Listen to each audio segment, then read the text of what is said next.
Sometimes I respond to a Muslim in the comments section of YouTube, and then I see other Muslims using the same silly argument, so I have to respond over and over again.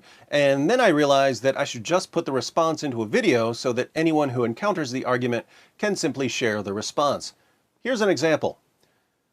Goldman writes, in the book of Matthew 26:39, Prophet Jesus, peace be upon him, fell on his face and prayed just like the Muslims do in Mecca and Medina 5 times every day. I have never seen any Christian falling on his face and praying. This argument is popular in Muslim memes on Facebook and Twitter. As we look at 3 of them, notice that they never quote the entire verse. Why don't they quote the entire verse? Because if they quoted the rest of the verse, it would destroy their argument. So, here's a picture of a Muslim praying, and we read at the bottom, and he, Jesus, went a little farther and fell on his face and prayed. Rest of the verse omitted, Matthew 26:39. Once again, and he, Jesus, went a little further and fell on his face and prayed. Rest of the verse omitted, Matthew 26:39. Then we have, even Jesus, peace be upon him, bowing to the ground, praying to his God.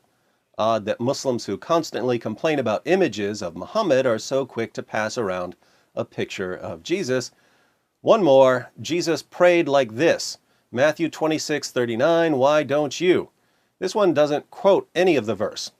So this is meant to show that Jesus prayed like a Muslim, and that he must have been a Muslim, and that followers of Jesus should therefore convert to Islam.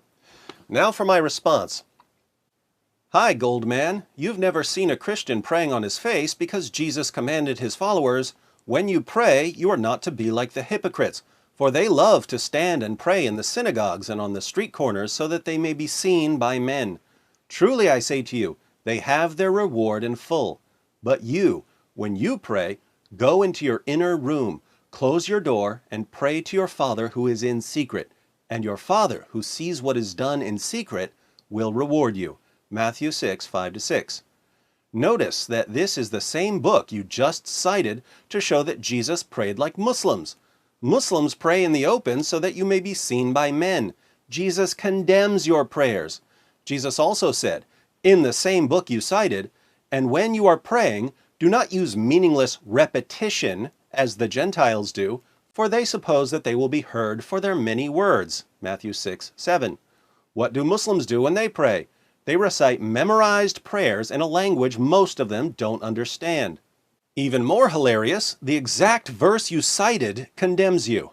And here's why Muslims never quote the entire verse when they use this argument.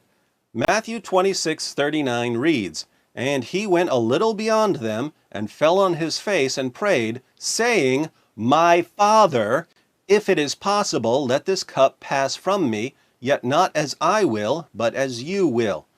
Jesus calls God my Father. According to the Quran, 9:30, Jesus is not the Son of God. Indeed, the Quran declares that Allah is a father to no one. See 5:18, 1988-93, and 21:26. So, if we believe the verse you cited, Islam is false. Beyond this, Jesus prayed in different positions. John 17:1 states, Jesus spoke these things, and lifting up his eyes to heaven, he said, Father, the hour has come, glorify your Son, that the Son may glorify you. Jesus prayed while looking up to heaven. I've never seen a Muslim pray like this. Notice also, once again, that Jesus calls God Father and declares himself to be the Son. So, your proof of Islam is something that thoroughly contradicts Islam. Thank you for proving, based on the teachings of Jesus, that Muhammad was a false prophet. I think I'll make a video about this. Now, when Muslims look up Matthew 26, verse 39, and read that Jesus calls God my Father, and then cut that part off because the Quran says that Allah is a father to no one, and they post part of the verse and claim that it supports Islam, isn't that highly deceptive? Why is this kind of deliberate deception so common among Muslims who are trying to convert Christians? Let me know what you think in the comments section.